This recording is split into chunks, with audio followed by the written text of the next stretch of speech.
로마서 8장 26절에서 34절 저와 한 절씩 교독하도록 하겠습니다. 이와 같이 성령도 우리의 연약함을 도우시나니 우리는 마땅히 기도할 바를 알지 못하나 오직 성령이 말할 수 없는 탄식으로 우리를 위하여 친히 간구하시느니라. 마음을 살피시니가 성령의 생각을 아시나니 이는 성령이 하나님의 뜻대로 성도를 위하여 간구하시느니라. 우리가 알거니와 하나님을 사랑하는 자 곧 그의 뜻대로 오심을 이루는 자들에게는 모든 것이 합력하여 선을 이루느니라. 하나님이 미리 아신 자들을 또한 그 아들의 형상을 본받게 하기 위하여 미리 정하셨으니 이는 그로 많은 형제 중에서 아들들이 되게 하려 하시니라.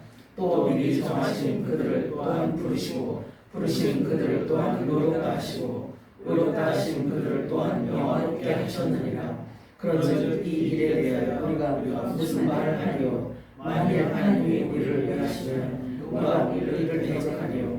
자기 아들을 아끼지 아니하시고 우리 모든 사람을 위하여 내주시니까 어찌 그 아들과 함께 모든 것을 우리에게 주시지 아니하겠느냐? 누가 능히 하나님께서 택하신 자들을 고발하리요?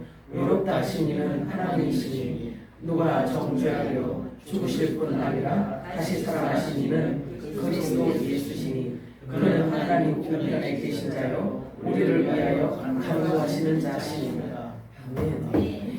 우리 마라나타 우리 세 번 외칩니다. 마라나타 마라나타 마라나타. 아멘. 오늘 우리가 읽은 본문 말씀을 가지고 미리 아신 자라는 제목으로 우리 함께 은혜를 나눠보도록 하겠습니다. 오늘도 성령님께서 교회들에게 하시는 음성이 여러분들에게 들려지기를 축복합니다. 여러분들의 듣는 귀가 있기를 축복해요. 듣는 거 굉장히 중요합니다.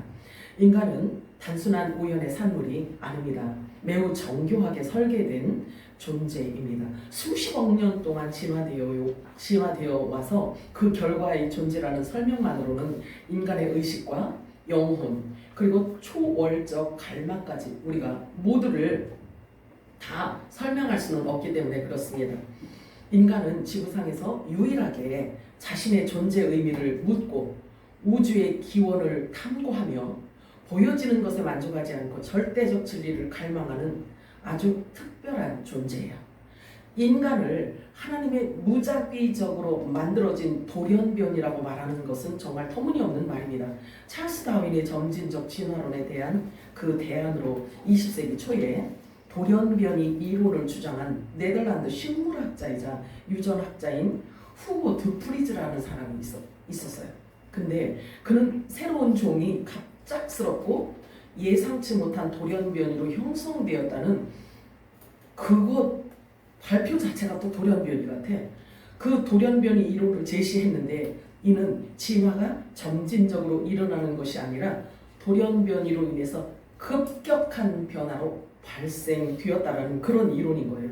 1859년 찰스 다윈이 종의 기원이란 저서에서 처음 체계적으로 생물들이 오랜 시간에 걸쳐서 환경에 적응하며 점진적으로 변화하고 이러한 변화가 쌓여서 새로운 종이 탄생하는 과정을 설명하는 과학 이론으로서 진화론에 대해서 발표한 후 지금 1166년이 지난 지금이에요.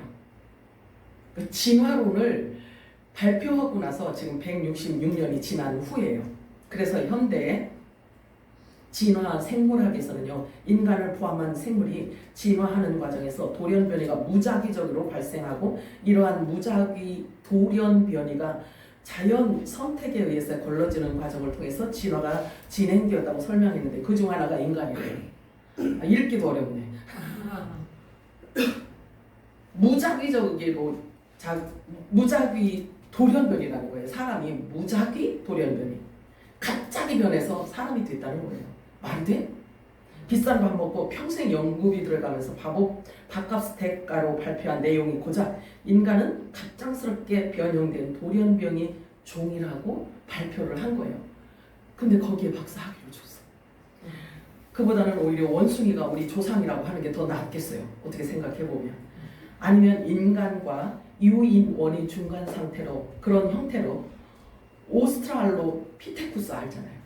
오히려 그런 사람이 그 사람이 인간의 조상이라고 말하는 게 훨씬 합리적이라고 말할 수 있겠어요. 보세요. 하나님을 모르는 자, 하나님이 없다고 주장하는 자, 그들은 어쩌면 자기들이 생각하고 있는 그 자기들의 생각이 세상에서 가장 현명하고 지혜롭다고 생각할지 모르겠지만 성경은요 분명하게 기록하고 있어요. 그들의 결말에 대해서요 너무나 정확하게 성경이 기록을 해놓고 있어요. 그런데 그들은 그것을 몰라. 창조를 무시하고 세상 지식만으로는 절대로 하나님을 알 수도 만날 수도 없습니다. 피조물로 창조되어진 사람은 스스로 하나님을 찾아갈 수가 없어요. 찾아낼 수가 없어요. 하나님이 곁에 서 있어도요 알아보지 못해요. 다만 하나님께서 모든 사람들에게 주신 영원을 사모하는 마음을 주셨기 때문에 누구든지 하나님을 사모하고 찾는 자들에게는 하나님께서 나타내 주시고 또 가까이에 계셔서 발견할 수 있도록 해 주십니다. 그래서 피조된 사람이 하나님을 발견할 수 있고 하나님을 만날 수는 없어요. 사람 스스로는 할 수 없어요. 잠언서 8장 17절 우리 한번 읽어볼까요? 시작. 나의 사랑을 입으며 나를 간절히 찾는 자가 나를 만날 것입니다. 오늘 여러분들이 읽고 눈으로 보고 입으로 고백하고 여러분들이 속사람에게 이렇게 여러분들에게 옷이 입혀지는 이 말씀 자체만 가지고도 여러분들이 일주일 계속 여러분들이 묵상하시기 바래요. 이 말씀 안에서 하나님의 기름 부으심으로 말미암아 여러분의 속사람이 강건하게 되시고 장성한 분량에 이르게 될 것입니다. 예레미야 29장 13절 읽어볼까요? 시작. 구하면 나를 찾을 것이요 나를 만나리라. 간절히 찾고 두드리고 만나고자 간절히 원할 때 하나님께서 만나주신다고 말씀하고 있어요. 아모스 5장 4절 읽어볼까요? 시작. 여호와께서 이스라엘 족속에게 이와 같이 말씀하시기를 너희는 나를 찾으라 그리하면 살리라. 하나님 없이는 하나님 만나지 않으면 그 사람의 생명이 없는 삶을 살고 있다는 거예요. 그래서 하나님을 만난 자만 왜 그러냐면 생명의 주인이 하나님이시기 때문에 그래요. 아멘이요? 그래서 하나님을 만나야 하나님하고 연합이 되어져야 하나님의 생명이 주어져서 삶을 산다고 말할 수가 있는 거예요. 왜 예수님께서 오셔서 말씀하셨잖아요.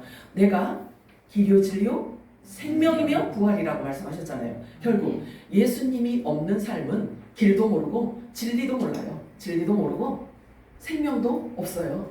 부활도 못해요. 예수님께서 말씀하셨잖아요. 예수님이 여러분들이 갖고 있던 생각들을 지금 다 내려놓으셔야 돼요. 다 내려놓으시고 종교 생활하면서 들어왔던 그런 생각도 우선 내려놓으셔야 돼요. 결국 이 시간을 통해서 하나님이 우리들에게 주시는 메시지가 뭔지에 대해서 여러분들이 집중하셔야지만 돼요. 호세아서 6장 3절 읽어볼까요? 시작. 그의 나타나심은 새벽빛 같이 여기노니 비와 같이 나타나시는 그들과 같이 우리에게 임하시리라 하시나. 피조된 사람 인간 스스로는 하나님을 찾을 길이 없고 만날 수가 없어요. 그런데 하나님께서 이렇게 약속을 해주신단 말이에요. 이렇게 하면 나를 만날 것이다. 그리고 내가 이렇게 하면 너희들이 이렇게 하면 그곳에 내가 너희들에게 나타내 주리라. 이렇게 말씀하셔요. 그렇기 때문에 우리는 하나님에 대해서 아는 방법이 학교에서 배워갖고 되는 게 아니란 말이에요. 학교에서 배워갖고 되는 게 아니에요. 그것은 육에게 주는 육적인 율법일 수밖에 없어요. 도덕과 윤리밖에 될 수 없어요. 그러나 성경은 말씀하고 있어요. 하나님은 영이시니 예배하는 자가 영과 진리로 예배를 드려야 된다고 이렇게 말씀을 하셔요. 그러면 우리가 하나님과 교통이 이루어지는 시간이 유일하게 언제냐면 예배 시간이란 말이에요. 그러면 이 예배 시간에는 뭐가 있냐면 하나님이 나타내 주시는 시간이란 말이에요. 하나님이 어떤 분이신지에 대해서 우리들에게 드러내시고 계시는 시간이 예배 시간이란 말이에요. 그래서 이 예배 시간은 하나님의 생각이 선포되어지고 하나님의 마음이 선포되어지고 하나님의 뜻이 선포되어져서 영적인 사람들과 교통이 이루어지는 거예요. 그래서 하나님의 생각이 선포되어질 때 아멘 하면 반응을 하는 거잖아요. 그래서 예배는 하나님과 교통의 시간이에요. 그러면 영적이지 않은 사람은 하나님과 교통이 이루어지지가 않죠. 이루어질 수가 없어요. 그러면 여기 호세아서 6장의 이 말씀을 보면 그러면 예수 믿는 사람은 그러면 그동안에 우리가 신앙생활 해왔던 거 다 헛건가? 그런 생각이 혹시 들 수도 있어요. 우리 이도현 우리 집사님 그려 안 그려? 그런 생각이 좀 들지 않아? 네. 들지? 네. 그거 그렇다라고 한다면요. 그 질문에 이렇게 답을 하시는 거예요. 성경이 의문이 있잖아요. 그러면 성경에 의문점이 있으면 성경이 그것을 답변을 해준단 말이에요. 왜냐하면 성경을 기록하신 분이 성령님이시기 때문에 성령이 임하시는 어느 시점이 있다고 말씀하셔요. 그러면 성령이 임하셔서 우리들에게 하나님의 말씀을 깨닫게 하신단 말이에요. 깨닫게 하시기 위해서 성령님이 오신 거예요. 그러면 성령께서 오셔서 깨닫게 하시는 그 순간에 새벽빛같이 분명히 나타난다고 말씀하셨어요. 그러면 성경에서 모든 게 다 의문투성이라고 한다면 구원받을 자가 한 사람도 없단 말이에요. 왜 그러냐면 예수님께서 말씀을 하셨기 때문에 그래요. 내 말이 부활이고 생명이라고 말씀하셨기 때문에 그래요. 그러면 구원 이꼬로 부활이에요? 구원 이꼬로 부활이에요? 그럼 부활하지 못하면 구원을 못 받는다고 했단 말이에요. 그러면 예수님이 오셔서 내 말이 곧 부활이라고 말씀을 하셨는데 성경이 계속 덮어져 있고 우리들에게 계속 의문의 말씀이라고 한다면 예수님 공중강림 하실 때 공중에서 주님을 맞이할 사람들이 한 사람도 나타날 수가 없잖아요. 그렇기 때문에 이렇게 약속을 하는 거예요. 새벽빛같이 반드시 드러내리라, 나타내리라, 계시해 주리라, 알게 하리라, 깨닫게 하리라. 성경의 모든 말씀을 다 깨닫게 해주시겠다는 약속이에요. 그러면 어느 경점인가는 그런 때가 온다는 이야기죠? 그렇잖아요. 그런데 이렇게 주님이 오실 때가 가까웠다고 막 이렇게 막 난리가 났는데 성경이 뭘 얘기하는지 예수님이 오셔서 무슨 얘기를 했는지 도무지 아는 사람이 하나도 없다면 구원받을 자, 부활될 자가 하나도 없네. 하나님이 그런 하나님이실까요? 아니잖아요. 그래서 어느 경점에 하나님께서 여신다고 하신 그때 그 순간에 하나님이 믿음의 자녀들에게 빛을 주시고 생명을 주시고 영생을 주신다고 약속을 하셨어요. 그런데 하나님의 말씀으로 말씀 자체가 생명이기 때문에 그 들어야 되는 생명이 되는 부활이 되는 말씀을 들어야만 부활이 될 수 있고 구원받을 수가 있다는 거죠. 이해가 되기를 바랍니다. 자, 창조주 하나님을 부인하는 사람들에게는요 모든 이론 가능성을 다 열어놓고 있어요. 그래서 길을 만들어가고 있어요. 그런데 예수님은 오직 내가 길이다 이렇게 말씀하셨거든요. 근데 하나님을 모르는 자, 진리를 모르는 자는 모든 이론을 다 열어놓고 있단 말이에요. 그래서 특별한 이론을 이렇게 막 두드려 맞춰가지고 이론을 제기하잖아요. 그럼 박사학위 준단 말이에요. 기호 아니요? 기호 아니요? 아, 기호.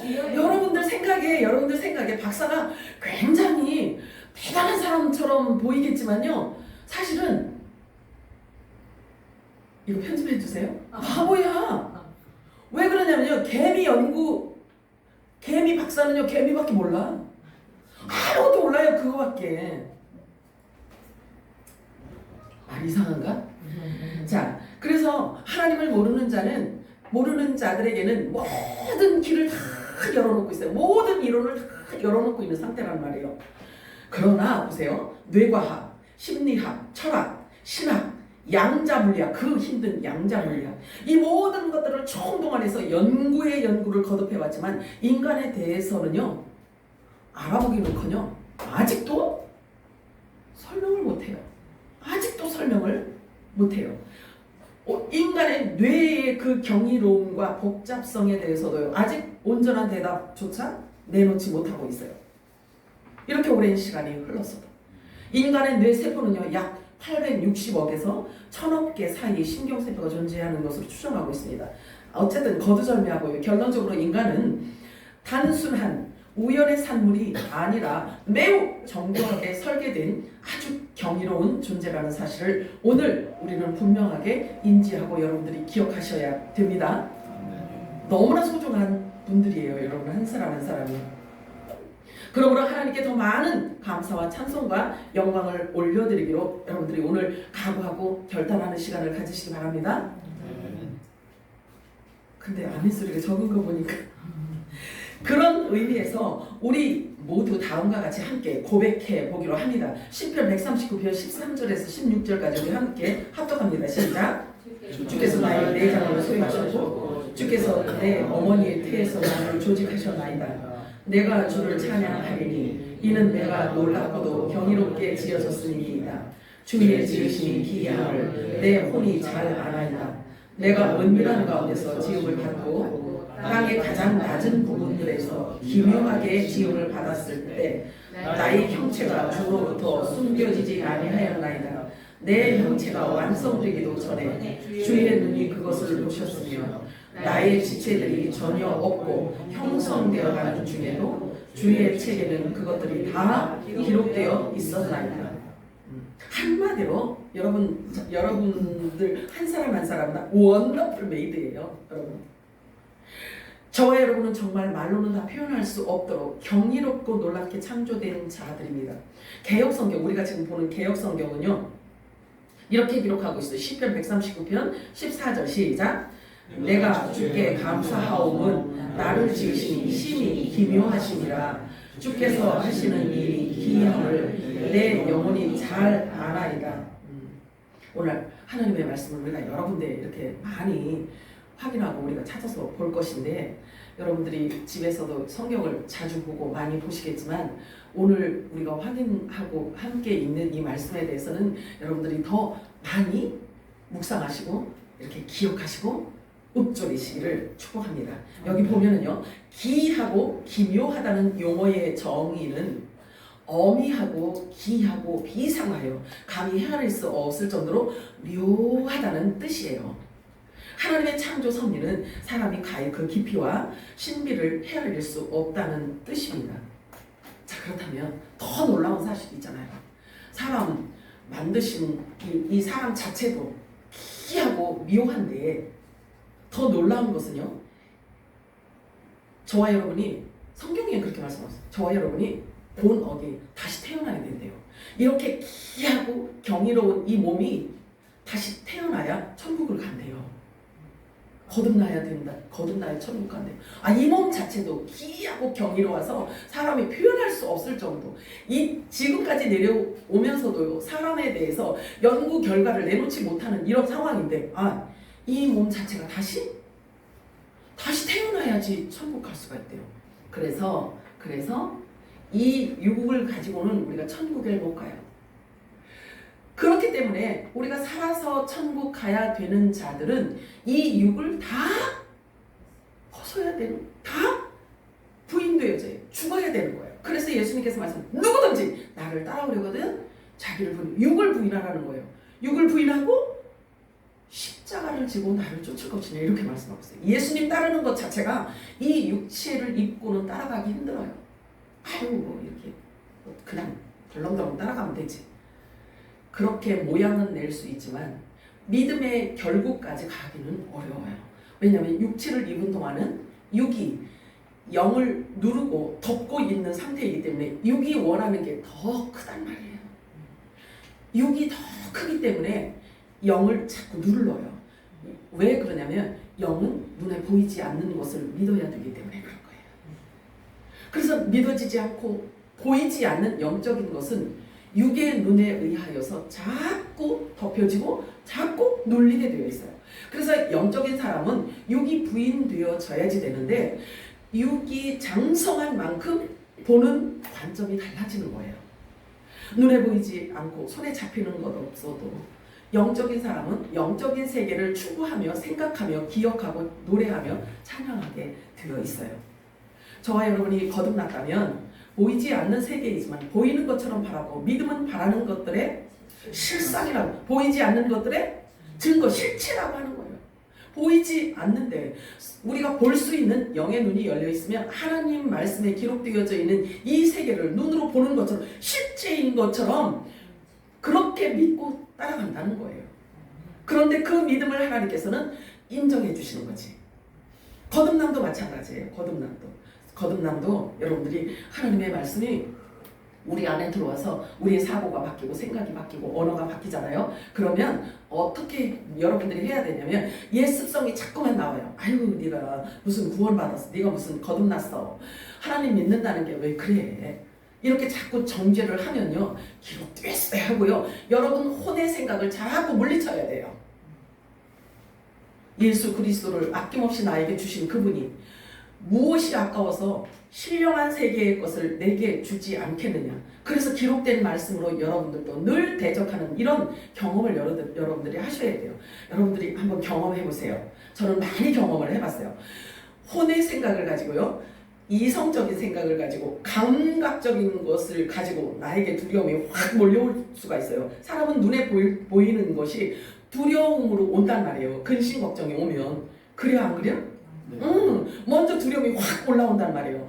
그래서 우리 거듭난 자들에게도 마찬가지예요. 그래서 훈련과 자꾸 우리들이 경험하는 게 필요해요. 거듭났는데도 불구하고 자꾸 육의 생각이, 옛 생각이 자꾸 들어오는 거예요. 그래서 조그만 누구한테 이상한 소리 들어도 그냥 막 코가 숫자는 빠져가지고 세상 모든 근심 다 걱정 다 짊어진 사람처럼 막 이러고 살아간단 말이에요. 그런데 그때 하나님의 말씀을 여러분들이 끄집어내서 기억하는 거예요. 기록되었을 때 누가 나를 정죄하려, 이렇게 하고 여러분들이 물리쳐야 되는 거예요. 그래서 혼의 생각을 이길 수 있는 방법은요, 영의 말씀밖에는 없어요. 경험해보세요. 반드시 여러분들이 그렇게 되면 여러분들이 한 번 경험, 두 번 경험 이렇게 경험하잖아요. 그러면 거기에서 오는 이 신비로움이요 어마어마하게 크단 말이에요. 그렇기 때문에 여러분들이 하나님의 말씀을 사랑하게 되어 있어요. 말씀을 따라가게 되어 있단 말이에요. 누가 이렇게 해서가 아니에요. 기록된 말씀이 얼마나 소중한지를 여러분들이 많은 삶 속에서 여러분들이 경험되어지기를 주님의 이름으로 축복합니다. 자, 이제 우리는 모두 한 형제예요. 자, 그래서 지금 우리가 이렇게 입으로 고백을 하잖아요. 기묘하심이라. 내가 하나님께 감사 없는 것은 하나님이 나를 지으심이 신묘막측합니다. 신비합니다. 경이롭습니다. 이렇게 고백하는 것이 성경은 뭐라고 얘기하냐면 하나님을 자랑한다라고 이야기해요. 표현이. 하나님을 자랑한대. 나를 이렇게 경이롭게 만드신 하나님을 자랑하는 거래요. 이렇게 입으로 읊조리는 게, 하나님의 말씀을 우리가 소리내어서 읽는 게, 그리고 기억하는 게, 이것이 하나님을 자랑하는 거고 하나님을 노래하는 거라고 말씀하셔요. 그리고 하나님을 찬양하는 거라고 말하고 있어요. 이해가 되죠?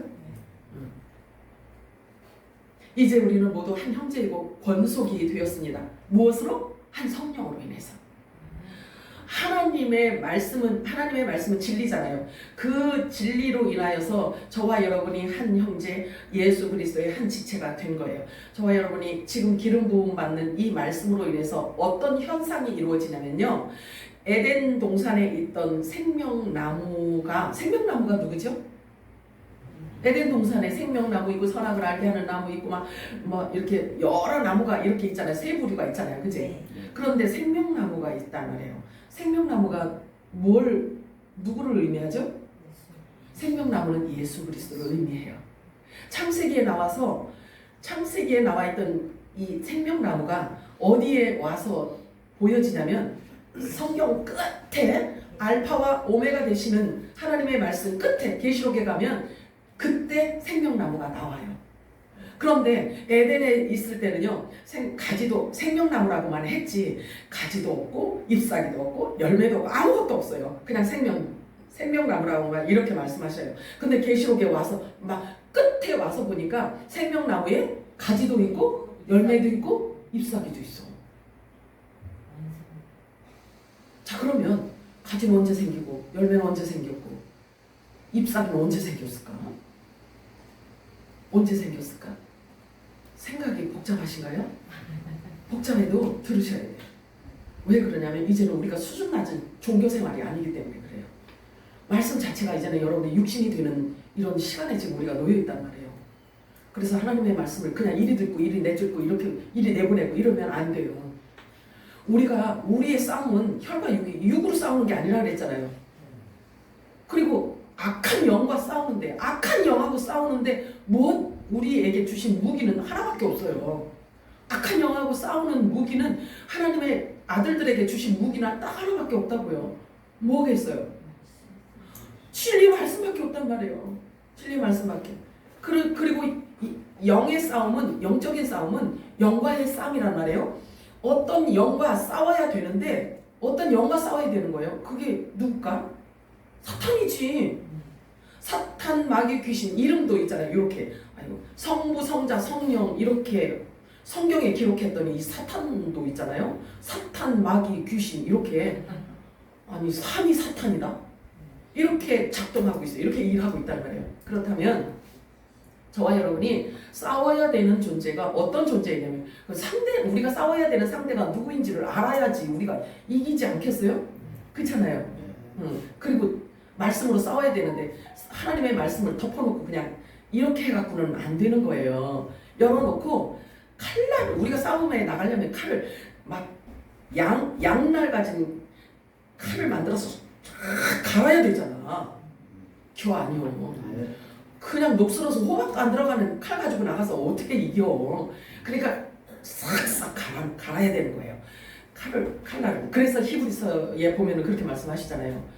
하나님의 말씀을 양날 가진 칼보다 더 예리하여서 사람의 혼도, 사람의 영도, 사람의 골수도 다 아주 쪼개서 수술을 한다고 하잖아요. 하나님의 말씀은 그렇다고 해요.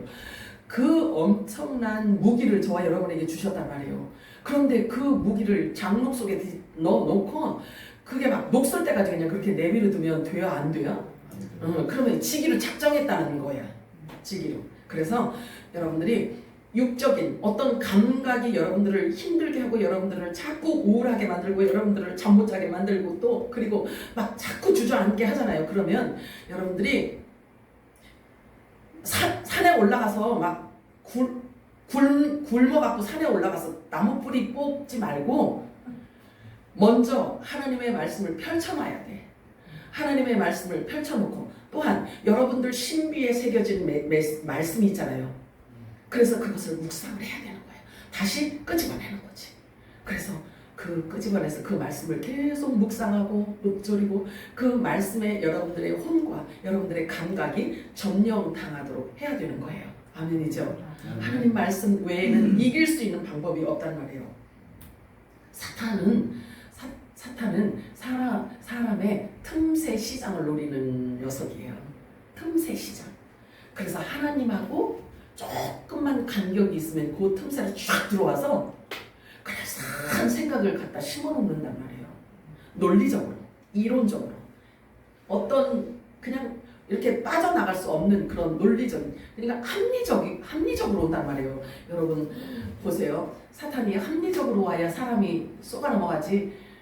이렇게 뿔 달고 나는 사탄 놈이야. 나랑 한번 싸워볼까? 이래가지고 쏘을 사람이 있어?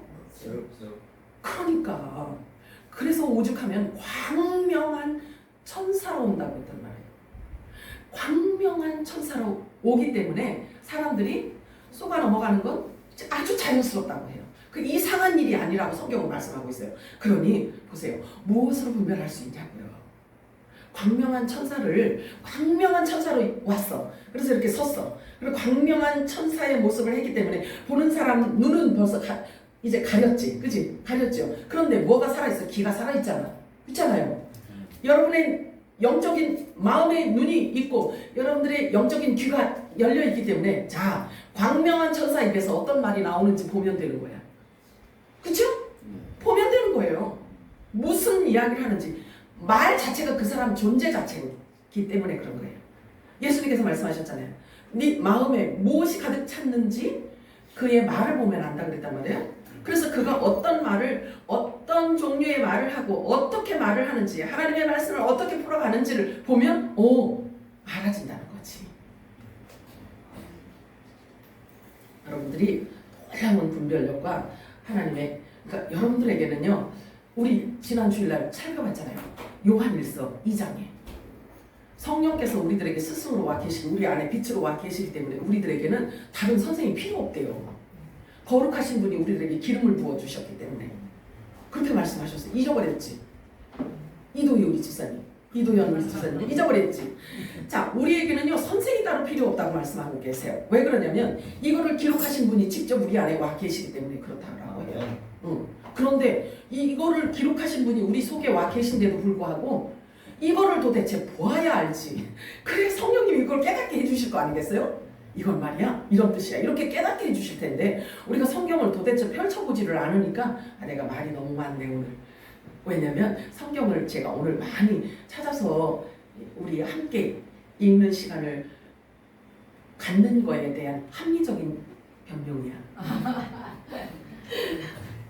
자, 보세요. 저와 여러분을 하나님께서 지으신 이유를 이사에서는 뭐라고 표현하고 계시냐면요. 하나님을 찬송하게 하려고 우리를 지으셨다고 말씀하셔요. 이사에서 43장 18절에서 21절 읽어볼까요? 시작! 기억하지 말며 옛날 일을 생각하지 말라. 보라, 이제 나타날 것이라 너희가 그것을 알지 못하겠느냐 반드시 내가 광야의 일을 사망하게 하리니 장차 들짐승도 승냥이와 파도도 나를 존경하고 내가 광야의 일을 사망하게 강도하여 내 백성들과 택한 자에게 낚시할 것이라 이 백성은 내가 나를 위하여 아멘이에요?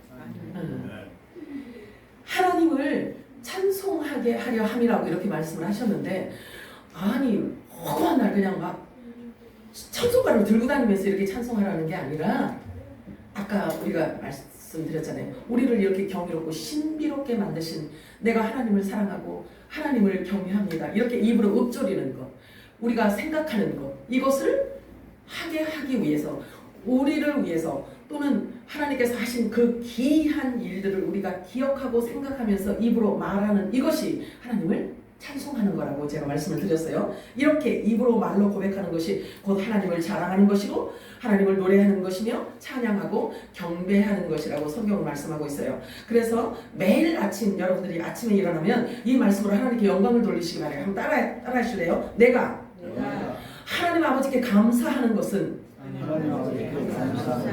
나를 지으심이 심히 신묘하심이라. 하나님께서 하시는 일이 너무나 기이함을 내 영혼이 아침마다 찬양합니다. 하실 거예요? 이제 우리는 이 말씀을 벗어나는 생각은 하지 않기로 작정하면 아멘. 큰일 났네. 맨날 이렇게 숙제를 줘서 어떻게 해. 그런데 하나님을 모르는 어리석은 자는요 사람을 일컬어 무작위적으로 만들어진 돌연변이라고 말을 합니다. 지나가던 개가 들어도 한참 서서 웃을 일이에요. 이게 사랑을 많이 받아온 사람이 사랑을 줄 줄도 압니다. 그런데 본래 사랑의 근원지가 어딘지 아세요? 사랑의 근원지가 하나님이란 말이에요. 그러면 사람이 하나님의 그러니까 원래 근원지는 하나님이신데 사람에게도 사랑을 부모에게 주셨단 말이에요. 그런데 사람에게 주어진 그 사랑이 사람에 의해서 많이 변질됐어 안 됐어? 변질됐죠. 그래서 지금 사랑하면 아주 이상하게 생각을 한단 말이에요. 그런데 이 요한일서에 보면 하나님은 사랑이시다 이렇게 표현하고 있잖아요. 그렇기 때문에 이렇게 희석시킨 그 사랑을 하나님에게로 요게 지금 이렇게 전이를 시킨단 말이에요. 사람들이. 그래서 하나님을 이상하게 하나님을 만들어 놓았단 말이에요. 우리 증인이 저기 있네. 하나님께서요 이 교회에서 1시간 찬양하고 1시간 성경 보고 1시간 기도하고 이랬었어요. 오래도록 한 5년을 그렇게 했나 봐요. 증인이 저기 앉아 계시네. 그랬는데 하나님께서 그때 뭐라고 칭찬해 주셨는지 아세요? 사람 발에 밟힌 나를 네가 내 자리로 올려놨다 이렇게 말씀하시더라고요. 그냥 읽었을 뿐이에요. 성경을 1시간 동안 읽었을 뿐이에요. 그래서 우리 그때 한 3독 했나요? 근데 하나님의 말씀을 그냥 1시간 동안 읽었을 뿐이에요. 그랬는데 하나님께서 그렇게 좋아하셨어요. 사람들 발에 밟힌 나를 네가 내 자리로 올려놔 주었구나. 고맙다. 이렇게 말씀하셨어요. 그만큼 사람들은 하나님의 말씀을 굉장히 도외시해요. 이렇게 경시하는 것 같아요. 경시. 여러분들은 안 그런데 다른 사람들은 그러나 봐요. 그래 하나님께서 읽는 것만으로도 굉장히 기뻐하셨어요. 그때. 자, 하나님 예수님께서 말씀하셨죠. 내가 곧 길이요 진리요 생명이요 부활이라. 나로 말미암지 않고는 아버지께로 올 자가 없느니라. 우리가 구원받은 자가 맞는다면 그냥 입 꼭 다물고 있으면 안 돼요. 하나님이 행하신 기이한 일들을 우리 입으로 읊조리고 또 자랑도 해야 되고 여러분들이 항상 끄집어내서 기억도 해야 됩니다. 요한복음 20장 21절에서 23절 우리 합독합니다. 시작. 예수께서 보시되 너희에게 평강이 있을지어다. 아버지의 천사가 보내신 같이 나도 너희를 보내노라. 이 말씀하시고 그들을 향하사 손을 지면서 성령이라 너희가 누구의 죄인지 사하여 줄 것이요 누구의 죄인지 그들에게는 면도될 것이라 하시니라. 중요합니다. 너희에게 평강이 있을지어다. 먼저 이 말씀을 하셔요. 그리고 그들을 향해서 숨을 내쉬며 이르시되 성령을 받으라 이렇게 말씀하십니다. 평강이라는 게 뭘 의미하냐면요. 하나님이 주신 하나님의 마음을 우리가 받아서 하나님과 하나가 되는 것을 평강이라고 해요. 베일에 평강이라고 합니다. 그러면 하나님과 평강을 이루려면 무엇이 첫째로 주어져야 돼요? 자 보세요. 하나님께서 예수님이 지금 부활하신 상태란 말이에요.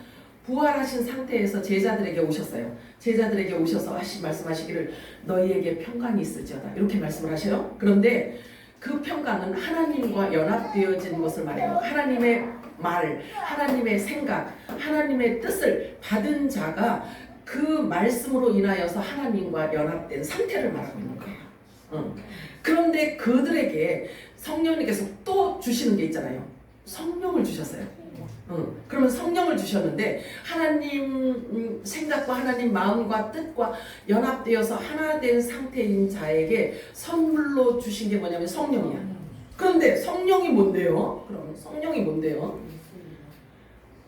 부활의 영이에요. 예수의 영이에요. 그런데 그 성령이 임하시잖아요. 그러면 어떤 현상이 일어나냐면 하나님의 말씀이 알아져. 깨달아지는 거예요. 그래서 모든 진리로 우리들에게 기름을 부어주신단 말이에요. 그러니까 성경에 있는 것을 통해서 하나님을 알 수 있고 하나님의 생각을 알 수 있고 하나님의 뜻을 알 수 있고 하나님의 시간표를 알 수 있고 하나님이 무엇을 원하시는지를 알 수 있게 해주시는 분이 성령이란 말이에요.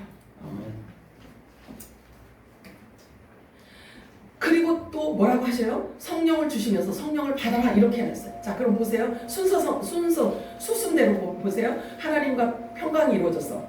하나님과 평강이 이루어졌는데 거기에 또 선물을 주셨어. 성령을 주셨어요. 그지? 근데 성령 주신 걸로 끝나는 게 아니라 또 어떤 미션을 또 주셔요. 어떤 미션을 주셨어요? 죄를 사하는 권세를 주셨대요. 이거 어떻게 해석할 건데? 이거 어떻게 해석하실 거예요? 말씀하셨잖아요. 내가 아버지가 나를 세상에 보낸 것처럼 예수님이 말씀하시기를 나도 너희들을 세상에 보낸다. 근데 예수님께서 오셔서 예수님은 흔적을 남기셨잖아요. 그치? 예수님 사람들은요 다 흔적을 남기게 되어 있어요. 우리 이도현 지사님이 여기 왔다 가잖아요. 그러면 흔적을 남기고 간다? 우리 지사님 가셨어도 흔적이 남아있어요. 무슨 흔적이 남아있을까? 저기 내가 의자를 이렇게 그러니까 DNA를 이렇게 검사해서 그게 아니고 우리 이도현 지사님이 한 말이 남아있어요. 이게 흔적이에요. 예수님이 이 땅에 오셔서 남기는 흔적은요 다 영생을 남기고 가셨어요. 예수님이 하신 모든 말씀은 다 부활이고 생명이고 길이고 진리잖아요. 그 흔적을 남기고 가신단 말이에요. 예수님이. 그렇기 때문에 저와 여러분도 이제 흔적을 남겨야 된단 말이에요. 어떤 흔적을 남기실 건데 한번 생각해. 어떤 흔적을 남기고 싶으세요? 흔적을 오늘 제가 좋은 예를, 정말 좋은 예를 들어 한 가지 예를 들어서 제가 말씀을 드릴게요. 저와 여러분이 이렇게 우리 샘물교회에서 예배 드리다가 우리가 여기 한 사람도 안 남고 다 옷만 싹 벗겨놓고 싹 벗어놓고 공주 사라졌어. 공중으로 사라졌어요. 그런데 그러면 여기 와 있는 저와 여러분과 관계되어 있는 모든 사람들에게 각자가 흔적을 남겼어, 안 남겼어? 남겼잖아. 무엇으로 남겼어요? 교제 속에서. 교제 속에서 말을 남기고 가는 거예요. 말을. 그랬구나. 그때 김옥순 권사님이 맨날 공중휴거 하더니 드디어 그 말쟁이가 공중으로 휴거돼 버렸네. 공중으로 휴거돼 버렸네. 요 흔적을 남긴단 말이에요. 그래서 이 흔적을 보고 그들이 따라오는 자도 있을 거란 말이에요. 지금은 우리를 우습게 보고 우리를 정말 경시하고 우리를 우습게 여기고 있겠지만, 그러나 하나님이 베풀어 놓으신 그 놀라운 혼인잔치에 신부들을 다 데려간 뒤에 우리의 이 흔적을 보고 그들은 아마 펄쩍펄쩍 뛸 겁니다. 두 가지 부류가 있겠지. 두 가지 부류가 있을 거예요. 말은 들었는데 그 혼인잔치에 참석을 못했어. 한탄하는 똠박질도 있을 것이고, 에이구 말쟁이들 갔으니 이제 좀 조용하겠구만, 이렇게 말하는 사람도 또 있을 수 있겠죠. 이게 제가요 가볍게 얘기하는 것 같지만 오늘 제가 마지막 유언 메시지인 것처럼 제가 말씀을 드리는 거예요. 여러분들 진짜 우리가 이렇게 하나님께 귀한 시간을 드리는 이 이유가 뭐예요? 구원받기 위해잖아. 우야이잖아요. 그죠? 믿음의 결국이 우리 구원이란 말이에요. 교환이요? 그냥 우리 할 일 없어서 이렇게 시간 와서 이렇게 막 하는 게 아니잖아요. 우리 이도현 지사님은 얼마나 지금 바쁜데도 이렇게 오셨는데,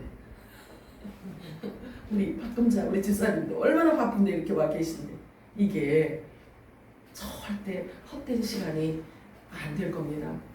분명히 아버지가 기억하시고 여기서 들은 이 말씀이 여러분 육신이 되어 여러분을 부활시키는 데 있어서 이 말씀으로 여러분들이 더딥혀지고 전신갑주를 입은 상태, 피 뿌린 옷을 입어서 여러분들이 육을 부활시킬 줄로 믿습니다. 아멘. 자, 누가복음 4장 18절 19절 우리 함께 합독합니다. 시작. 주의 성령이 임하셨으니 복음을 전하게 하시려고 내게 기름을 부으시고 나를 보내사 포로된 자에게 자유를, 눈먼 자에게 다시 보게 함을 전파하며 눌린 자를 자유롭게 하고 주의 은혜의 해를 전파하게 하려 하십니다. 아멘인가요? 성령 받은 자들에게 주신 이게 미션입니다. 성령 받은 자들. 그래서 성령 받은 자들에게는 죄를 사하는 권세도 주셨고요. 여기 뭐라고 그랬어요? 포로된 자를 자유롭게 놓아주는 그 권세가 주어졌어요. 그리고 눈먼 자에게 다시 보게 함을 할 수 있는 그 권세를 주셨다는 거예요. 성령께서 하시는 거예요. 우리 몸을 빌려드렸더니 우리 몸을 입고 성령님께서 이런 일들을 하시는 거예요. 포로된 자에게 자유를, 눈먼 자에게 다시 보게 함을 전파하며 눌린 자를 자유롭게 해준다는 거예요. 이런 일들이 일어난다고 해요. 자, 그런데 이런 일들이 사실은 이렇게 눈에 보이는 것이 아니기 때문에 혹시 여러분들이 이것을 너무 시시하게 생각할까봐 제가 말씀을 드리는데요. 이 영적인 세계가 여러분들에게 보여지기를 축복합니다. 아멘. 영적인 세계가 여러분들이 알아지고 이것이 보여지면 여러분들은 가만히 있을 수가 없어요. 이런 일들을 해야 되기 때문에. 죄사함의 권세를 주셨다고 말씀하시잖아요. 그런데 죄사함의 권세를 주셨으니까 자 이제는 이 기록되었을 때 하나님께서 나에게 성령을 주셨어. 그런데 세상에 나가서 죄사하는 권세를 우리에게 주셨대. 그래서 우리가 그것을 하지 않잖아요. 그러면 죄가 그대로 있는데, 그래서 우리는 이걸 해야 돼. 죄사하는 권세를 우리들에게 주셨기 때문에 길에 지나가다 말고 이렇게 멋있는 옷을 입고 지나가는 사람 무릎 꿇고 앉으라고 하고 머리에 손을 얹고 내가 내 죄를 사하노라, 이렇게 하면 어떻게 되게? 이렇게 되면 어떻게 되게? 112 오지, 경찰차 오지. 이게 보세요. 그래서 영적인 것은 영적으로라야 분별할 수 있다, 이렇게 표현하고 있어요. 그래서 세상에서 죄가 무엇인지를 알아야 되잖아요. 그러면 제가 이 말씀을 이렇게 연이어서 제가 말씀을 드렸잖아요. 그러면 요한복음 20장에 성령 세례를 준 자들에게 말씀을 하셨단 말이에요. 성령을 받으라. 그래놓고 가서 죄를 사하는 권세를 주셨으니 이것을 가지고 너희들이 이 일을 행하여라 라고 했는데, 누가복음 4장에 보니까 성령 받은 자들에게 하시는 일을 가르쳐 주신단 말이에요. 가난한 자에게 복음을 전하래. 이 가난한 자가 돈이 없어서 가난한 자가 이 노숙자를 얘기하는 걸까요? 그럴까요? 포로된 자에게 자유를 주래요. 포로된 자에게. 이 포로된 자에게 자유를 주라고 하는데 이건 뭘 의미할까요? 눈먼 자에게 다시 보게 함을 전파해 주래요. 눈먼 자에게. 눈을 장님이 지나가는데 눈에 대고 눈 떠라 이렇게, 그게 아니라 이 말씀으로 보면 그게 아니에요. 물론 당연히 하나님께서는, 예수님께서는 이 육적인 눈도 열어주셨지요. 근데 이것은 성령이 하시는 일을, 영적인 일을 지금 표현해 주고 있어요. 그리고 주의 은혜의 해를 선포하래요. 은혜의 해를 선포하래요. 그래서 이게 그 얘기죠. 지난번에 제가 말씀을 드렸을 때 하나님에게는 7절기가 있다고 말씀드렸죠. 그럼 봄, 여름, 가을, 겨울로 나눈다고 그랬는데 가을까지만 제가 말씀드렸죠. 그러면 겨울은 얘기 안 했잖아. 겨울은 백보자 심판 앞으로 가는 것을 겨울이라고 하는 거예요. 그게 하나님의 시간표예요. 그러면 백보자 심판대 앞으로 가는 것은 구원받지 못했다는 것을 말하고 있어요. 구원받지 못했다는 것을 말하고 있어요. 그래서 그 겨울을 너희들이 맞이하지 않도록 해라. 주님께서 그렇게 말씀을 하십니다. 그러면 이렇게 비유로 말씀을 하셨기 때문에 봄, 여름, 가을, 겨울, 우리가 생각하는 봄, 여름, 가을, 겨울, 그래서 겨울을 설명을 해주는데 어떤 분이 겨울에 나지 않도록 해요. 왜 그러냐면 도망가야 되는데 겨울에 눈이 많이 쌓여 있으면 임신한 사람도 도망가기 힘들고, 또 그 다음에 눈이 많이 쌓여 있으면 도망가기가 어려우니까 그 겨울에 너희들이 겨울에 그런 일이 일어나지 않도록 기도하라, 그 얘기일까? 아닌 거예요. 아니요. 그래서 이렇게 우리들에게는 성령께서 계시해 주시고 성령께서 알게 하시는, 깨닫게 하시는 게 너무 중요하다는 거죠. 덮어놓고 이제는 믿을 수가 없어요. 나 그런 얘기 들은 적 없는데요. 그러면 여러분들이 예수님 앞에 갔을 때 나 7절기 얘기 들어본 적 없는데요. 예수님, 하나님이 말씀하신 그 봄, 여름, 가을, 겨울 절기에 대해서 들어본 적이 없는데요. 이 변명은 이제 이 시간 이후로는 이제 할 수 있다 없다? 없어. 못한다. 자, 보세요. 그래서 포로된 자에게 자유, 눈먼 자에게 다시 보게 함, 그리고 눌린 자를 자유롭게 하고 주의 은혜의 해를 전파하게 하기 위해서 우리들에게 성령을 주셨대요. 그러면 성령이 임하였다라고 한다면 이 일들을 할 수 있는 권세와 능력이 주어졌다는 거죠. 여러분 스스로 할 수 있다는 게 아니라 여러분 안에 하나님께서 선물로 주신 성령님께서 여러분들의 옷을 입고 일을 하신다는 거예요. 주의 성령이 임한 자들은 성경은 하나님의 아들들이라고 하고 있어요. 하나님의 아들들에게만 성령이 임한다고 말씀하십니다. 그러면 여러분들에게 성령이 임하였다면 하나님의 아들임이 분명하단 말이에요. 그러면 아버지에 대해서 알아야 되나요? 몰라도 되나요? 덮어놓고 믿었던 것 이제는 안 돼요. 그래서 아버지에 대해서 알아야 되고 아버지 생각도 알아야 되고, 그래서 이렇게 할 수 있어야 돼요. 포로된 자에게 자유를, 눈먼 자에게 다시, 이런 일을 할 수 있어야지만 되는 겁니다. 자, 하나님의 아들들이라고 하는데, 왜냐하면 이것은 이미 하나님께서 그렇게 하시겠다고 정하였기 때문에 그런 거예요. 성령을 주시기로 약속된 자는 내 아들들이다. 내 아들들에게만 성령을 주겠다.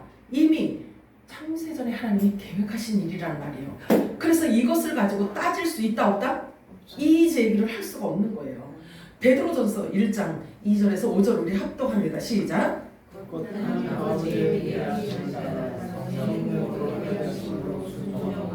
예수 그리스도의 피 뿌림을 얻기 위하여 택하심을 받은 자들에게 편지하노니 은혜와 평강이 너에게 더 많을지어다. 우리 주 예수 그리스도의 아버지 하나님의 천성으로다. 그의 많으신 분이 예수 그리스도를 죽은 자 가운데서 부활하셨음으로 말미암아 우리를 건강하게 하사 산 소망이 있게 하시며 썩지 않고 더럽지 않고 쇠하지 않는 인물을 있게 하시나니 곧 너희를 위하여 하늘에 간직하신 것이라. 너희는 말세에 나타내기로 예비하신 구원을 얻기 위하여 이름으로 말미암아 하나님의 능력으로 구하심을 받느니라. 아멘. 아멘이에요? 아멘 할 수 있어야 돼요. 여기 보니까 미리 아신 자들에게 하나님이 성령을 약속하셨대. 그런데 성령을 주시는 이유는 하나님의 말씀에 순종하게 하기 위해서 주신대. 그럼 하나님의 말씀을 순종하는데 성령이 임한 자만 순종할 수 있다는 얘기예요. 성령이 임한 자만 거룩함을 입을 수 있다는 얘기예요. 여기 보니까 피 뿌림을 얻기 위해서라고 말씀하고 있어요. 그러면 동물 피 잡아다가 우리 막 예배 드릴 때마다 피를 막 뿌려? 이게 그 얘기일까요? 아니잖아요. 예수님께서 오셔서 내 피를 마셔라 이렇게 말씀하셨어요. 이건 내 피니라 이걸 마셔라. 이것은 새 언약 영원한 복음이니라 이렇게 천국 복음이니라 말씀하셨어요. 그러면 지금 저와 여러분이 듣는 이 메시지가 하나님 예수님의 피를 지금 뿌림받고 있는 거예요. 아멘이요? 피를 뿌림받고 있는 거예요. 그 말씀이 여러분들에게 입혀짐으로 말미암아 육을 죽이고 육을 부인하고 속사람이 강건해서 부활시키는 그 말씀의 역사가 나타나게 되는 거예요. 이해가 되죠? 내가 왜 이렇게 부연 설명을 일부러 하냐면 여러분들이 성경을 읽을 때 그걸 그렇게 해석을 했구나. 내가 얘기하는 게 아니라 예수님께서 하신 그 말씀 자체를 갖고 제가 말씀을 드리는 거니까 이해가 되죠? 성경을 많이 읽으라는 차원에서 제가 이렇게 얘기하는 거예요. 아멘이죠? 아멘. 그리고 이 말씀은 우리를 부활시키기 때문에 썩지 않고 더럽지 않고 쇠하지 않는다고 말씀하고 있어요. 자, 그럼 보세요. 그러면 핏뿌림을 받지 않으면 썩는데요. 썩고 그 다음에 더럽혀지고 그리고 쇠한대요. 성경은 그렇게 표현이 되는 거예요. 이해가 되시나요? 우리 집사님 이해돼야 안 돼. 자, 봐. 핏뿌림을 받아야 우리가 썩지 않고 더럽지 않고 쇠하지 않는 유업을 입게 된다는 거예요. 우리가 부활할 수 있어서 천국을 유업으로 받을 수가 있다는 거예요. 그렇다라고 한다면 핏뿌림을 받지 않으면 어떻게 돼요? 썩고 더럽혀지고 쇠하는 거 그리고 천국을 유업으로 받을 수 없지. 그러니 요거 하나 갖고도 사실은 설교가 돼. 요거 하나 갖고도. 그러니까 여러분들이 잘 여기 예배 드릴 때 그렇게 이렇게 생각해야 돼요. 설교를 얼마나 철학적으로 잘하나, 얼마나 종교 영이 이렇게 충만해서 어떤 철학과 과학과 어떤 이런 시대의 흐름을 어떻게 잘 매끄럽게 얘기해 가나 이런 걸 보려고 하지 말고 성경이 뭘 얘기하고 있는지에 대해서 성령의 음성을 진짜로 성령의 음성으로 우리가 들을 수 있는지 못 듣는지 그거를 집중해서 보셔야 되는 거예요. 그래서 남는 게 있어야지. 그렇잖아요. 여러분들이 좋은 얘기, 즐거운 얘기만, 우스운 얘기, 그런 얘기만 여기서 1시간 동안을 했다고 쳐봐. 아이고 배꼽 빠지는 줄 알았네. 그러고 집에 가보면 기록되었을 때가 없잖아요. 무엇 가지고 무기를 삼을 건데. 하나님께서 미리 아신 자들에게 그리스도의 피뿌림을 얻게 하시려고 성령을 주시고 그 이유를 순종하게 하기 위함이라고 말씀하고 또 우리를 거룩하게 하기 위해서 성령을 주시고 핏뿌림을 주신다는 거예요. 자, 로마서 8장 13절에서 15절 한번 읽어볼까요? 시작. 너희가 육신대로 살면 반드시 죽을 것인데 영으로서 몸의 행실을 죽이면 살리니 무릇 하나님의 영으로 인도함을 받는 사람은 곧 하나님의 아들이라. 너희는 다시 무서워하는 종의 영을 받지 아니하고 양자의 영을 받았으므로 우리가 아빠 아버지라고 부르짖느니라. 제가 거기다 부연 설명을 해드렸죠. 이 종이라는 것은 육신을 얘기하고 있는 거예요. 그러면 첫사람 아담으로부터 내려온 이 후손들을 일컬어서 전부 다 종이라고 해요. 종이라고 합니다. 육체의 몸을 입은 것을 종이라고 합니다. 그래서 예수님이 종의 모습으로 종의 모형으로 오셨다 이렇게 표현을 하고 있습니다.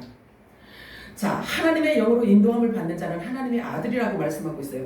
그러면 이렇게 성경을 통해서 저와 여러분이 정체성을 알 수 있는 방법이 저와 여러분이 진짜 하나님의 말씀으로 인도함을 받고 있는지 없는지 이것을 내가 하나님의 아들이냐 아니냐를 그것을 알 수 있는 거예요. 하나님의 영으로 인도함을 받고 있는. 그러면 영이 뭔데요? 영이 뭔데? 영이 뭐 같아요? 하나님의 영으로 인도함을 받는 사람은 곧 하나님의 아들이니라 이렇게 말씀하고 있어요. 하나님의 영 뭐 같아요? 응? 하나님의 영으로 인도함을 받는 자가 하나님의 아들이래. 성령에 의해서 우리들에게 주신 하나님의 말씀을 말하는 거예요. 하나님의 말씀을 우리가 기억하고 집중해서 그 말씀 따라 순종하면서 나아가는 그 삶, 그 사람이 곧 하나님의 아들이라고 표현하고 있어요. 성경. 이게 확증하는 겁니다. 우리가 덮어놓고 신앙생활하는 게 아니라 하나님의 말씀이 지금 확증해 주는 거예요. 네가 하나님의 아들인지 아닌지 한번 확인해 볼래? 하나님의 영으로 인도함을 받고 있으면 반드시 너 하나님의 아들이야. 이렇게 확증해 주는 거예요. 자, 성경 말씀을 볼 때 그 안에서 하나님의 마음을 볼 수 있고 하나님의 생각을 볼 수 있고 하나님 나라를 발견할 수 있도록 해주시는 그분이 성령님이십니다.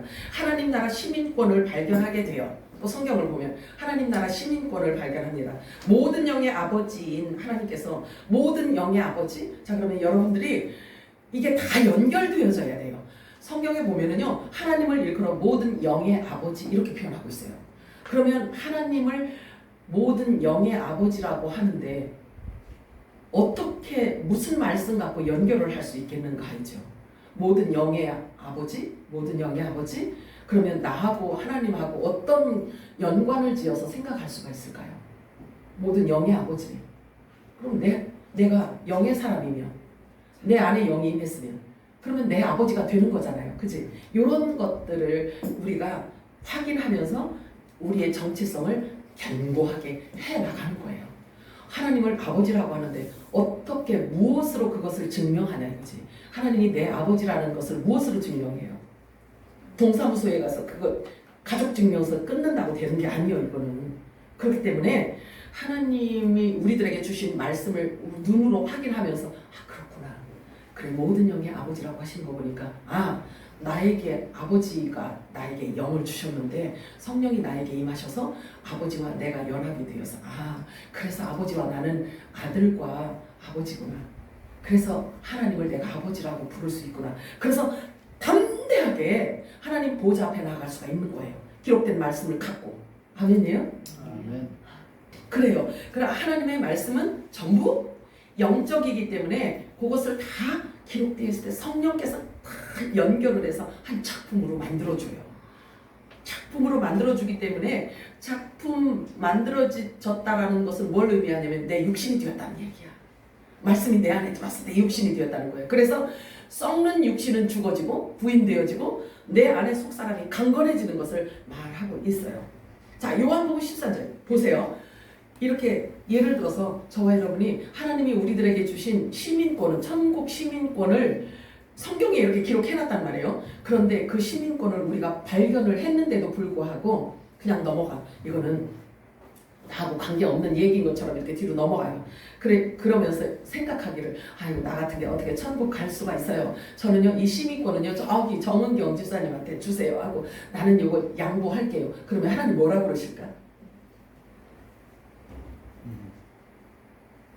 그래서 우리가 하나님의 말씀을 진중하고 집중해서 주의해서 보아야지만 되는 거예요. 다 우리 이야기이기 때문에. 그러면 하나님께서 그렇게 말씀하실 거예요. 너는 내 가족이 아니로구나. 너는 내게 속한 자가 아니로구나. 예수님의 수제자인 베드로가 예수님이 십자가 지시고 돌아가실 때가 가까웠어요. 그래서 세족식을 했어요. 성경에 보면은 예수님 제자들의 수건을 허리에 딱 두르고 제자들의 발을 씻기신 장면 아시죠? 그래서 지금 이렇게 교회들도 사실은 세족식 같은 거 하고 막 울고 막 이래서 감동받고 막 이렇게 하잖아요. 근데 이 세족식은 뭘 의미하냐면요. 결혼식의 증표로 주시는 거예요. 결혼식의 증표. 그런데 그 뜻을 세족식에 대해서 뜻을 베드로가 모르니까 어떻게 선생님이 감히 내 발을 씻을 수가 있어요? 안 됩니다. 이렇게 사양을 했어요. 사양을. 그랬더니 예수님께서 뭐라고 하시는지 보실래요? 예수님께서 뭐라고 하냐? 그러면 너는 나하고 상관이 없다. 너는 나하고 상관이 없다. 이렇게 예수님께서 말씀. 이거보다 더 무서운 말이 어디 있어요? 그잖아요. 근데 그 뜻을 몰랐기 때문에 그런 거잖아. 알면 그렇게 할 리가 없잖아요. 그치? 그래서 하나님의 말씀은 깨달아야지 되는 거예요. 아무거나 다 갖다가 우리가 그냥 이렇게 막 대충 넘어가면 안 되는 거예요. 자, 여기 보세요. 그러면 내가 네 발을 씻어주지 않으면 너하고 나하고는 아무 상관이 없다라고 하니까 베드로가 기절할 뻔했어요. 그래서 말해요. 요한복음 13장 8절 시작. 베드로가 이르되 내 발을 절대 씻지 못하시니 예수께서 대답하시되 내가 너를 씻어주지 아니하면 네가 나와 상관. 이거는 예수님께서 이렇게 말씀을 하셨어요. 그랬더니 베드로가 너무 놀라서 요한복음 13장 9절 10절 이렇게 반응을 합니다. 시작. 시몬 베드로가 이르되 주여 내 발뿐 아니라 손과 머리도 씻어주옵소서. 예수께서 이르시되 이미 목욕한 자는 발밖에 씻을 필요가 없느니라. 몸이 깨끗하니라. 너희가 깨끗하나? 여기 다는 아니니라 라고 할 때 제자 중에 하나 예수님을 팔 제자가 하나 있단 말이에요.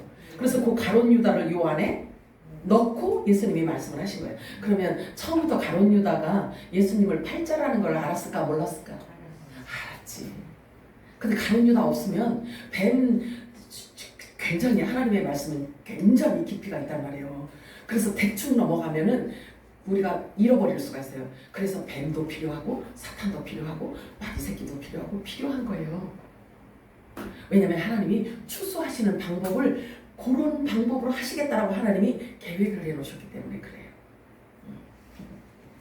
야 여기 보세요.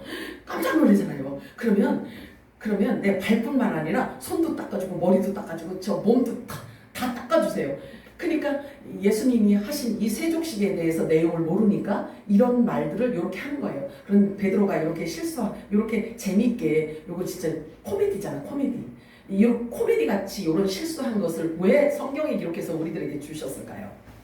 말은 하지 않지만 속으로 세족식에 대해서 생각할 때 각각 사람들이 생각을 각각 할까봐 이렇게 너희들도 이런 생각을 하고 있었지? 그러고 하나님께서 우리 마음을 아시고 지금 이렇게 기록해 놓은 거예요. 자, 로마서 16장 17절을 읽어볼까요? 시작. 성령이 친히 영광으로 우리가 하나님의 자녀인 것을 증명하시니 하나님의 완전한 사역자, 하나님의 사역자여 그리스도와 함께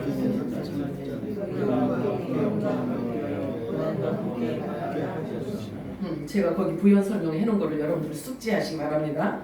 데살로니가 후서 2장 13절 읽겠습니다. 시작. 주께서 사랑하시는 우리가 항상 너희에게 마땅히 하나님께 감사드리소. 하나님 처음부터 너희를 부르사 성령과 아멘이에요. 미리 정하신 자들에게 하나님이 성령을 주십니다. 성령은 그래서 미리 약속되었다라고 말씀을 하셔요.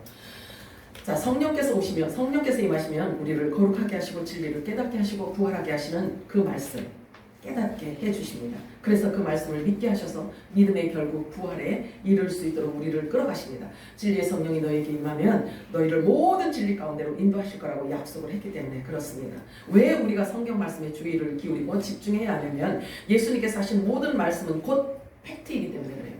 실제이기 때문에 그런 거예요. 그대로 되기 때문에 그런 거예요. 요한복음 15장 22절에서 27절 함께 합독합니다. 시작. 내가 와서 그들에게 말하지 아니하였더라면 죄가 없었으려니와 지금은 그 죄를 핑계할 수 없느니라. 나를 미워하는 자는 또 내 아버지를 미워하느니라. 내가 아무도 못한 일을 그들 중에서 하지 아니하였더라면 그들에게 죄가 없었으려니와 지금은 그들이 나와 내 아버지를 보았고 또 미워하였도다. 그러나 이는 그들의 율법에 기록된 바 그들이 이웃이 나를 미워하였다 하는 말을 응하게 하려 함이라. 내가 아버지께로부터 너희에게 보낼 보혜사 곧 아버지께로부터 나오시는 진리의 성령이 오실 때에 그가 나를 증언하실 것이요 너희도 처음부터 나와 함께 있었으므로 증언하느니라. 아멘. 처음부터 함께 있었대요. 우리가 창세전에 이미 예수 그리스도 안에 예수와 함께 있었다라고 말씀하는 거예요. 요한복음 3장 34절 합독합니다. 시작. 하나님이 보내신 이는 하나님의 말씀을 하나니 이는 하나님의 성령을 한량없이 주시니라. 보세요. 하나님께서 예수님을 이 땅에 보내셨는데 예수님에게 성령을 한량없이 부어주셨대요. 이 성령을 부어주셨다라는 것을 여러분들이 그냥 두루뭉술 여러분 혼적인 생각하고 그렇게 하시면 안 돼요. 하나님의 계획, 하나님의 뜻, 하나님의 섭리, 영원전에 하나님이 갖고 계셨던 그 모든 것들을 예수님에게 왕창 부어주셨다는, 그대로 다 부어주셨다라는 거예요. 그렇다면 예수님이 그 기름 부음 받으신 그 성령을 저와 여러분에게도 동일하게 부어주신, 그러면 예수님이 하나님을, 성부 하나님을 아는 것처럼 저와 여러분도 예수님을, 자, 요한복음 17장 5절 24절 읽습니다. 시작. 아버지여, 창세전에 내가 아버지와 함께 가졌던 영화로서 지금도 아버지와 함께 나를 영화롭게 하옵소서. 아버지여, 내게 주신 자도 나 있는 곳에 나와 함께 있어 아버지께서 창세전부터 나를 사랑하심으로 내게 주신 나의 영광을 그들로 보게 하시기를 원하나이다. 자, 예수님은 우리를 떼어놓지 않으세요. 우리를 한 몸으로 생각을 하셔요. 그래서 예수님이 어떤 말씀을 하실 때 그들도 나와 이렇게 말씀하셔요. 예수님의 지체이기 때문에. 그리고 예수님 품에 예수님 그리스도 말씀 안에 우리가 있었던 존재들이기 때문에 이렇게 예수님께서 계속 가르쳐 주시는 거예요. 그게 우리 이야기이기 때문에. 아멘이에요? 여러분들이 안 믿어줘도 성경은 그렇게 계속 외쳐주고 계시잖아요.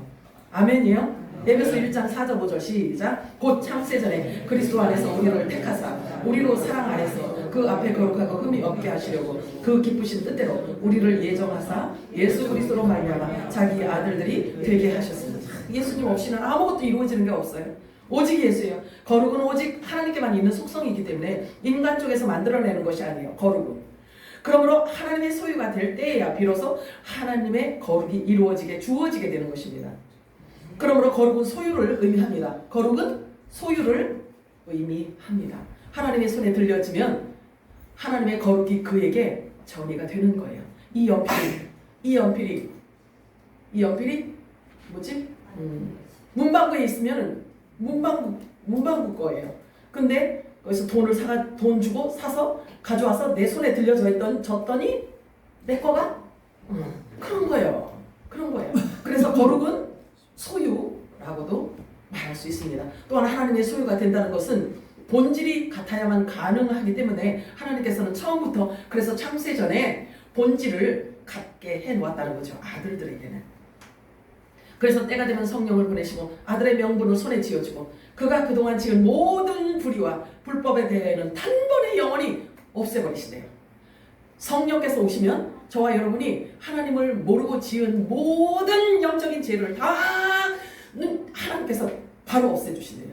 그런데 그럼 보세요. 성령을 받았는데 제가 논리적으로 얘기를 해볼게. 성령을 우리가 받았어. 성령을 받았는데 맨날 울고 아이고 땜통을 놓으면서 맨날 내 죄를 어찌할고 이 벌레만도 못한 이 인간 이거를 어찌할고 이거를 이러면 그러면 예수님이 뭐라고 하실까 한번 생각해봐. 응?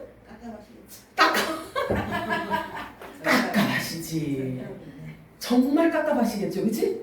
자, 그래서 성령이 임하시면 뭐에 대해서 알게 하신다 그랬나요? 성령이 너에게 임하시면 죄에 대하여, 의에 대하여, 심판에 대하여 알게 하신다고 그랬잖아요. 그러니까 진짜 죄가 뭔지를 알고 돌아서는 거예요. 진짜 뭔지를 알고 돌아서게 된단 말이에요. 그래서 성령이 임하면 우리가 헛된 짓을 안 하게 되어 있어요. 성령께서 우리들에게 깨닫게 하시고 가르쳐 주시기 때문에 그래요. 자, 또 얼마나 소망이 되는지 성경은 우리들에게 전부 다 산 소망이에요. 오늘 읽는 모든 말씀이 다 우리들에게 생명이고 소망이야. 로마서 8장 27절에서 28절 읽겠습니다. 시작. 마음을 살피시는 이가 성령의 생각을 아시나니 이는 하나님의 뜻대로 성도를 위하여 간구하시니라. 우리가 알거니와 하나님을 사랑하는 자 곧 그의 뜻대로 부르심을 입은 자들에게는 모든 것이 합력하여 선을 이루느니라. 아멘. 이게요, 저와 여러분을 위해서 중보기도 해주시는 분이 성령님이시래요. 그 어디에 보면 있잖아요. 하나님 보좌에서 우리를 위해서 기도하고 계신대. 엄청나잖아요. 저와 여러분의 중보자가 예수님이라는 거예요.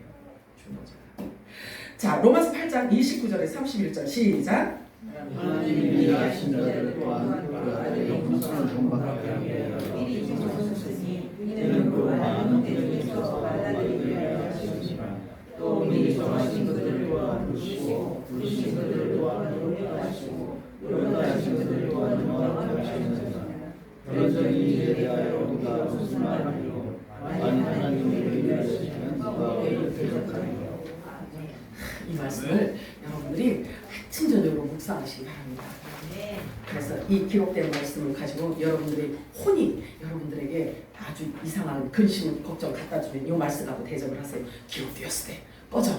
기록되었을 때 이렇게 말씀하셨어. 그렇게 여러분들이 대적하시기 바랍니다. 이 말씀은 하나님의 아들이라면 반드시 붙들어야만 하는 강력한 영적인 무기예요. 내가 하나님을 선택한 것이 아니라 하나님께서 이미 창세 전에 저와 여러분을 택하셨고 아들로 정해 놓으셨다는 말씀인 거예요. 믿어지세요? 믿어지시니 부탁을 드립니다. 그리고 아예 어린 양의 생명책에 이름을 기록해 놓으셨다고 말씀하십니다. 그것을 이제 그들을 부르시고 당신의 아들들로 세워 의롭다 인쳐주시고 의롭게 된 그들을 아들의 영화와 영광의 관을 씌워주시겠다고 말씀을 하셨는데 이게 미래 완성형으로 지금 사용하고 있어요. 미래 완성형.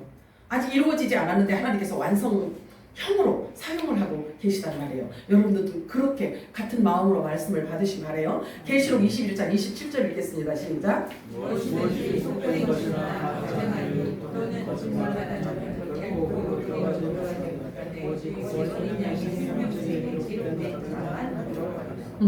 생명책에 이름이 이미 기록되어져 있다라고 말씀하고 있어요. 베드로 사도는 말하기를 하나님과 우리 주 예수를 알므로 은혜와 평강이 넘치게 된다고 말씀하고 있어요. 알아야, 말씀을 깨달아야, 말씀을 알아야, 진리를 알아야 우리에게 은혜가 넘친다는 거예요. 그래서 신기한 능력으로 생명과 경건에 속한 모든 것을 우리에게 다 주셨다는 것을 깨달을 수 있다는 거예요. 그러니까 눈 감고 그냥 묵상한다고 되는 게 아니라 하나님의 말씀을 펼쳐놓고 기록이 뭐라고 기록하였는지에 대해서 보면서 아, 이런 복을 나에게 주셨구나 라고 안다는 거예요. 이 베드로 사도가 표현하고 있어요. 자, 에베소 1장 17절에서 19절 시작. 우리 주 예수의 지혜와 계시의 영을 너희에게 주사 하나님을 알게 하시고 너희 마음의 눈을 밝히사 그의 부르심의 소망이 무엇이며 성도 안에서 그들의 영광이 풍성이 무엇이며 그의 희생력으로 역사하신 사람 믿는 우리에게 주신 능력의 지극히 크심이 어떤 것을 너희가 알게 하시니까 그거니라. 여기 보세요.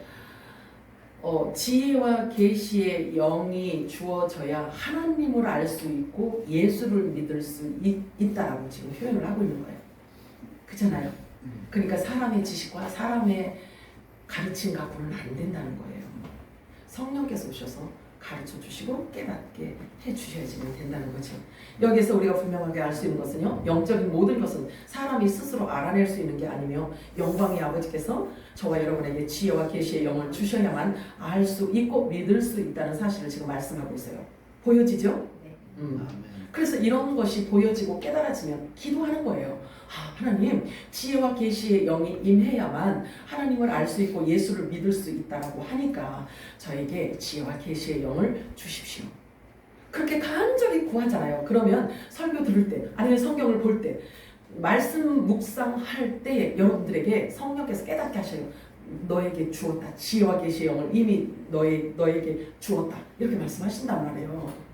그런 성령의 음성이 여러분들에게 들려지기를 축복합니다. 여기 보세요. 마음의 눈으로 보아야 보인다고 말씀하고 있죠. 그래서 바울은 이런 말을 하고 있어요. 고린도전서 2장 13절 14절 시작. 우리가 이것을 말하노라 사람의 지혜가 그렇지 말을 아니하고 오직 성령이 하셔서 지시하시고 하나 영적으로 분별을 하느니라.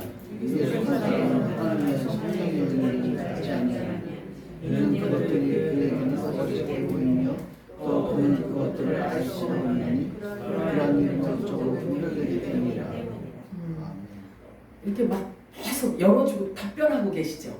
여러분들이 궁금한 걸 지금 답변해주고 계시잖아요. 여기에 성령께서 역사하시는 거고 성령의 음성이고 이게 성령이 교회들에게 하시는 음성인 거예요. 요한일서 4장 1절 시작. 사랑하는 자들아 영을 다 믿지 말고 오직 영들이 하나님께 속하니까 분별하라. 많은 거짓 선지자가 세상에 왔습니다. 선지자라는 뜻은요, 이 선견자라고도 하는데요. 선지자는 예언하는 자를 말하고 있어요. 그럼 선지자는 예언을 하는데 그러면 무엇을 가지고 예언을 하는가? 성경 말씀이 성경 말고 그 외의 것을 구약 성경에는 선지자들이 많이 하나님께서 사용을 하셨어요. 그런데 하나님이 우리들에게 주신 예언은 이게 다예요. 그러면 이걸 가지고 설교를 할 때 거짓인지 진짜인지를 알아내야 돼. 여러분 스스로가 비록 분별을 해야 된다는 이야기예요. 여러분 스스로가 분별을 해야 되는 거예요. 근데 강대상에서 이 이야기를 선포하면서 나는 거짓말쟁이요 이러고 하는 사람 봤어? 듣고 분별을 해야 하는 분들은 듣는 사람들이란 말이에요. 그래서 여러분들이 마음 눈과 마음의 귀의 할례를 여러분들이 받아야 돼. 귀의 할례. 성경이 귀의 할례를 받지 않으면 못 알아듣는다고 이야기를 해요. 그래서 하나님의 영이 영을 다 믿지 말라. 하나님께 속해 있는지 땅에 속한 자인지를 분별하라고 하는데, 분별하는 것은 그 몫은 여러분들에게 주어졌단 말이지요. 여러분들이 알아내야 되는 거예요.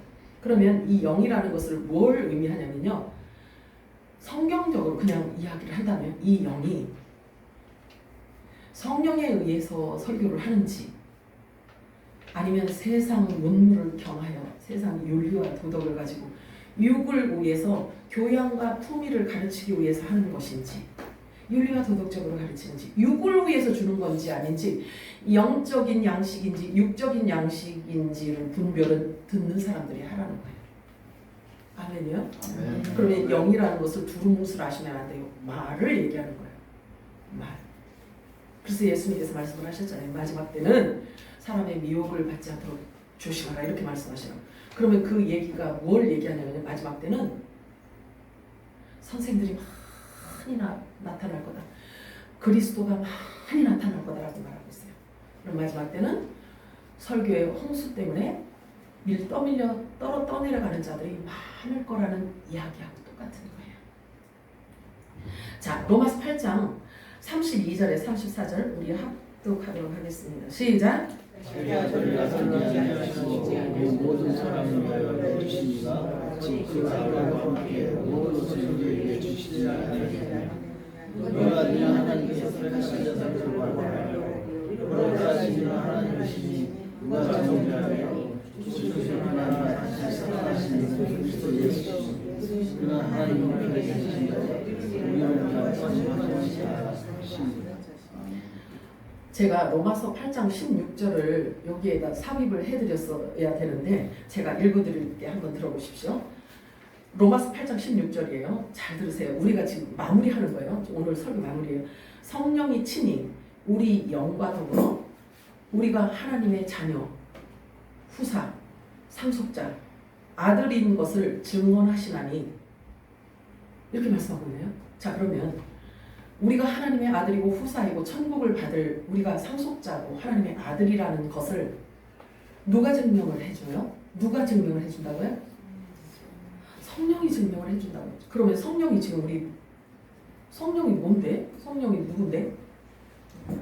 성령은 진리라고 말씀하셨어요. 요한일서에 보면 분명히. 그러면 여기에서 우리를 증명해줘요. 이 안에서 기록된 것을 가지고 성령께서 증명을 해준 거야. 이게 네 말이야. 이게 너에게 주는 거야. 그래서 이게 너가 후사라는 것을 내가 증명해주게, 내가 증언해주게, 내가 확증해주게, 내가 옆에서 우리가 이제 보혜사라는 말이잖아요. 보혜사. 그래서 영원히 우리와 함께 하시며 우리의 증언자, 우리의 변호자라고 말씀을 하신단 말이에요. 그러면 이 성경 말씀에 이렇게 기록되어져 있는 걸 우리가 몰라도 사실은 이 안에 다 넘치도록 하나님께서 기록해 놓으셨는데, 결국 성령께서 우리들에게 임하면 하나님의 말씀을 볼 때 깨달아진다는 이야기죠. 그 깨달아지는 그 순간에 성령께서 이것이 내가 너를 보증하는 거야. 이 보증서예요. 보증서. 아멘이에요? 우리가 하나님의 자녀라면, 후사라면, 상속자라면, 아들이라면 이것을 증언해 주시는 분이 진리라는 거예요.